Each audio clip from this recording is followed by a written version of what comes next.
హిమాలయ దేశం నేపాల్లో మెరుపు వరదలు పెను విధ్వంసం సృష్టించాయి. టిబెట్ సరిహద్దు దిశ నుంచి ఉగ్రరూపం దాల్చి ప్రవహించిన బోటే కోసి నదీ తీర ప్రాంతాలను ముంచెత్తింది. నువాకోట్, దాడింగ్, రసువా జిల్లాల్లో పలు గ్రామాలు వరద నీటిలో కొట్టుకుపోయాయి. ఈ విపత్తులో ఇప్పటి వరకు 8 మంది మృతి చెందగా పెద్ద సంఖ్యలో ప్రజలు, రక్షణ సిబ్బంది గల్లంతయ్యారు.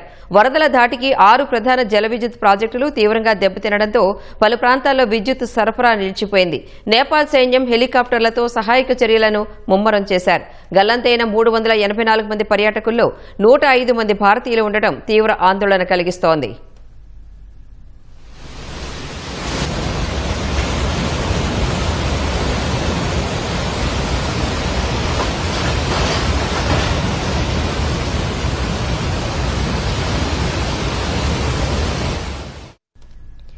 టిబెట్ వైపు నుంచి ఒక్కసారిగా విరుచుకుపడిన బోటే కోసి నది వరద ఉధృతి నేపాల్ ఉత్తర జిల్లాలో తీవ్ర నష్టాన్ని మిగిల్చింది.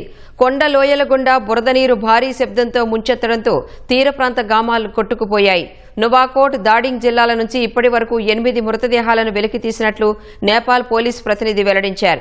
ఈ వరద తీవ్రతకు రసువా జిల్లాలో సహాయక చర్యల్లో ఉన్న 26 మంది నేపాల్ పోలీసులు, 7 ఆర్మ్డ్ పోలీస్ ఫోర్స్ సిబ్బంది గల్లంతైనట్లు అధికారులు తెలిపారు. గల్లంతైన వారి కోసం నేపాల్ ఆర్మీ రంగంలోకి దిగింది. హెలికాప్టర్లు, విపత్తు నిర్వహణ బృందాలను ప్రభావిత ప్రాంతాలకు తరలించి ముమ్మరంగా గాలింపు చర్యలు చేపడుతున్నారు. నదీ పరివాహక ప్రాంతాల ప్రజలు వెంటనే సురక్షిత ప్రాంతాలకు వెళ్లాలని హెచ్చరికలు జారీ చేశారు.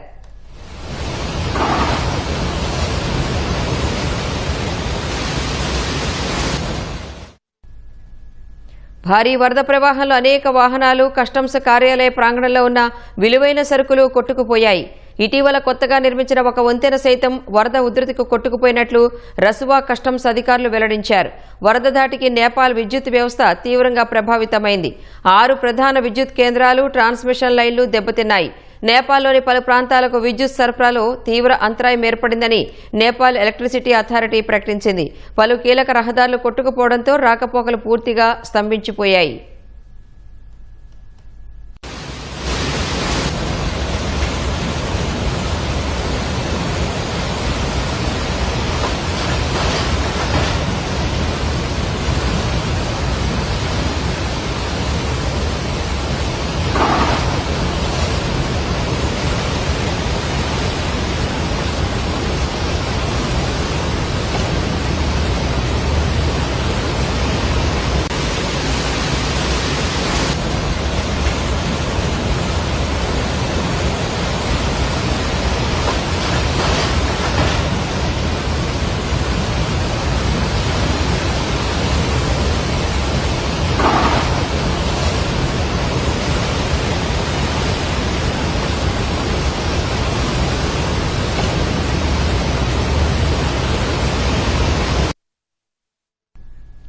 వరద ప్రభావిత ప్రాంతాల్లో మొత్తం 384 మంది ప్రయాణికుల ఆచూకీ లభించడం లేదు. వీరిలో 291 మంది విదేశీయులు కాగా 93 మంది నేపాల్ పౌరులు ఉన్నట్లు అధికారులు వెల్లడించారు. విదేశీయుల్లో అత్యధికంగా 105 మంది భారతీయ పర్యాటకులు ఉన్నట్లు అధికారులు గుర్తించారు. గల్లంతైన వారి కోసం విస్తృత గాలింపు చర్యలు చేపట్టారు.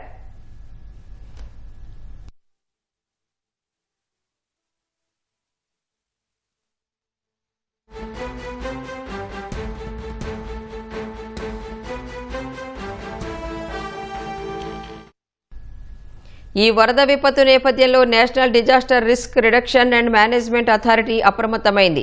నదీ పరివాహక ప్రాంతాలైన రసువా, నువాకోట్, దాడింగ్, చిత్వాన్, గోర్ఖా జిల్లాల ప్రజలు తక్షణమే సురక్షిత ప్రాంతాలకు వెళ్లాలని, తదుపరి ఆదేశాలు వచ్చే వరకు అత్యంత అప్రమత్తంగా ఉండాలని హెచ్చరికలు జారీ చేసింది. ఈ వరదలకు రసువా పరిసరాల్లో కురిసిన వర్షపాతం కారణం కాదని నేపాల్ వాతావరణ శాఖ స్పష్టం చేసింది. ఎక్కువ ఉన్న హిమానీ నద సరస్సు ఒక్కసారిగా తెగిపోవటం వల్లే ఇంత భారీ ఎత్తున నీరు ముంచెత్తి ఉండవచ్చని అధికారులు ప్రాథమికంగా భావిస్తున్నారు. ప్రస్తుతం వరద వల్ల జరిగిన ఆస్తి, ప్రాణనష్టం వివరాలను సేకరిస్తున్నారు.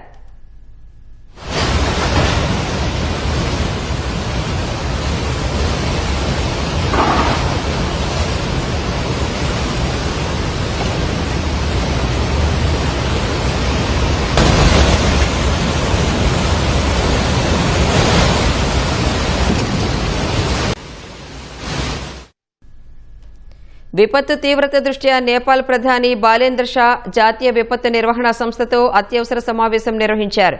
సహాయక చర్యలను వేగవంతం చేయాలని మెడికల్ బృందాలు, స్కౌట్స్, రెడ్ క్రాస్ సంస్థలతో సమన్వయం చేసుకుంటూ బాధితులకు తక్షణ సహాయం అందించాలని అధికారులను ఆదేశించారు.